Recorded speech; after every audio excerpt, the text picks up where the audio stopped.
एक बार गौतम बुद्ध का एक अनुयायी जो कि सालों से गौतम बुद्ध के आश्रम में आ रहा था, वह उनके प्रवचन सुनता, आश्रम में ध्यान आदि करता और फिर चला जाता।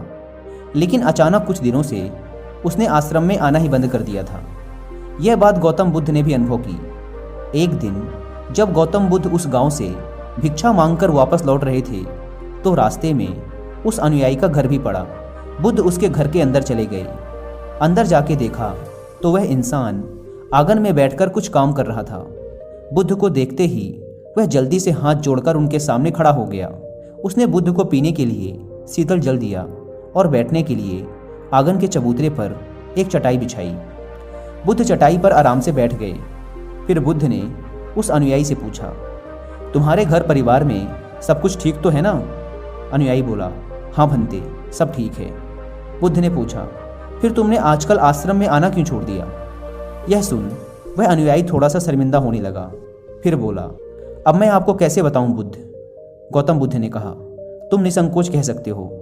अनुयायी ने कहा, मेरे वस्त्र बहुत ही पुराने हो चुके हैं, वे कई जगह से फट गए हैं, उनमें छेद निकल आए हैं, अब वो बिल्कुल भी पहनने लायक रहे ही नहीं। बुद्ध ने अनुयायी के वस्त्र देखे, वे सच में बहुत ही बुरी हालत में थे, जगह जगह से घिस चुके थे, कई सारे छेद थे उनमें। इसके बाद बुद्ध उठ खड़े हुए और मुस्कुराते हुए अनुयायी के कंधे पर हाथ रखकर बोले, चिंता मत करो, सब ठीक हो जाएगा। शाम के समय जब आश्रम से सभी अनुयायी बुद्ध के प्रवचन सुन घर वापस जा रहे थे तो बुद्ध ने अपने एक धनवान अनुयायी को रुकने के लिए कहा। जब सब चले गए तो बुद्ध ने अकेले में उस धनवान अनुयायी से अपने उस गरीब अनुयायी को 2 जोड़ी वस्त्र देने को कहा। धनवान अनुयायी उस गरीब अनुयायी के घर वस्त्र भिजवा देने का वचन देकर वहां से चला जाता है। अगले दिन सुबह वह अमीर अनुयायी उस गरीब अनुयायी के परिवार के हर एक सदस्य के लिए 2-2 जोड़ी कपड़े एक पोटली में बंधवा कर अपने नौकर के हाथ भिजवा देता है, जिसे देखकर उस गरीब अनुयायी का पूरा परिवार बहुत ही खुश होता है। अगले दिन जब वह गरीब अनुयायी दोबारा से बुद्ध के आश्रम उनके प्रवचन सुनने आता है तो अंत में जाते समय बुद्ध उस अनुयायी को रोककर उससे पूछते हैं, क्या अब तुम अपने नए वस्त्रों में आराम से हो? तुम्हें और कुछ तो नहीं चाहिए? अनुयायी ने कहा, पहले तो आपका बहुत बहुत आभार भंते, मैं इन कपड़ों में बिल्कुल आराम से हूँ और मुझे अब और कुछ नहीं चाहिए। बुद्ध ने आगे पूछा, अब जबकि तुम्हें नए वस्त्र प्राप्त हो चुके हैं तो तुमने अपने पुराने वस्त्रों का क्या किया? अनुयायी ने कहा, हमारा परिवार अब से उन्हें बिस्तर में बिछाने और ओढ़ने के काम मिलेगा, अब हम उन्हें ओढ़नी की तरह उपयोग में लेंगे। बुद्ध ने कहा, फिर तुमने अपनी पुरानी ओढ़नी का क्या किया? अनुयायी ने कहा, बुद्ध, मैंने उसे अपने घर की खिड़कियों में पर्दे की तरह लगा दिया है। बुद्ध ने कहा, तो क्या तुमने अपने पुराने पर्दे फेंक दिए? अनुयायी बोला, नहीं भंते, अब मैं उन पर्दों के छोटे छोटे टुकड़े करके उनका उपयोग रसोई में गर्म बर्तनों को उतारने और पकड़ने के लिए कर रहा हूँ। बुद्ध ने पूछा, तो फिर तुमने रसोई के पुराने कपड़ों का क्या किया? अनुयायी ने कहा, अब मैं उनका उपयोग घर में पोछा लगाने के लिए करूँगा। बुद्ध ने कहा, तो फिर तुम्हारे पुराने पोछे का क्या हुआ?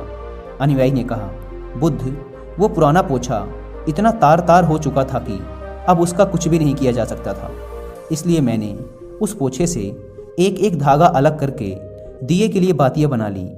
उन्हीं में से कुछ बातियाँ मैंने आश्रम में दान कर दी हैं, जो अब आज रात से आपके कक्ष में प्रकाशित होंगी। यह सुन बुद्ध अनुयायी से संतुष्ट हो गए। वे इस बात से बहुत खुश थे कि उनका शिष्य वस्तुओं को बर्बाद नहीं करता, बल्कि उनका सही से उपयोग करना जानता है। गौतम बुद्ध हमेशा अपने शिष्यों को बहुत ही कम चीज़ों के साथ जीवन निर्वाह करने की शिक्षा देते थे। साथ ही उनका ये भी मानना था कि यदि हमारे पास कुछ भी हमारी ज़रूरत से अधिक है तो हमें उसे दूसरे ज़रूरतमंद लोगों को दे देना चाहिए। काश हमारी आज की जनरेशन भी बुद्ध का ये संदेश समझ पाए। आज लगभग हर इंसान अपनी ज़रूरत से अधिक चीज़ें खरीद रहा है, केवल लोगों की देखा देखी में और दूसरों को शो ऑफ करने के चक्कर में। आजकल पुरानी चीज़ों को रीयूज़ करना तो दूर की बात है, हम लाई हुई नई चीज़ों को ही पूरी तरीके से यूज नहीं कर पाते। इसका एक कारण ये भी है कि आज की इस मॉडर्न दुनिया में हर रोज़ नई चीज़ें इन्वेंट हो रही हैं, जिससे बहुत ही जल्द चीज़ों का फैशन ख़त्म हो जाता है और दूसरी नई प्रकार की वस्तु चलन में आ जाती है। आजकल जब हम कोई फ़ोन या इलेक्ट्रॉनिक प्रोडक्ट लेते हैं तो उनमें कितने तरह के फंक्शन की जांच करते हैं, लेकिन एक सर्वे के अनुसार एक इंसान अपने फ़ोन के 60% फीचर्स कभी यूज ही नहीं करता या फिर बहुत ही कम बार उसे यूज करता है। यानी कि अगर वो फीचर्स ना भी होते तब भी उस इंसान का काम रुकने वाला नहीं था। पर यह तो है मानव निर्मित चीज़ों की बात। लेकिन समझदारी से यूज करने की सबसे ज़्यादा ज़रूरत हमारे प्राकृतिक संसाधनों जैसे पेट्रोलियम, नेचुरल गैस और कुछ बहुत ही महत्वपूर्ण चीज़ें जैसे पानी और बिजली को है। आज जब प्राकृतिक संसाधन दिन प्रतिदिन खत्म होते जा रहे हैं तो ऐसे में हमें भी पूरा प्रयास करना चाहिए कि चीज़ें कम से कम बर्बाद करें और अपने छोटे छोटे प्रयत्नों से इस पृथ्वी को सुरक्षित बनाकर रखें।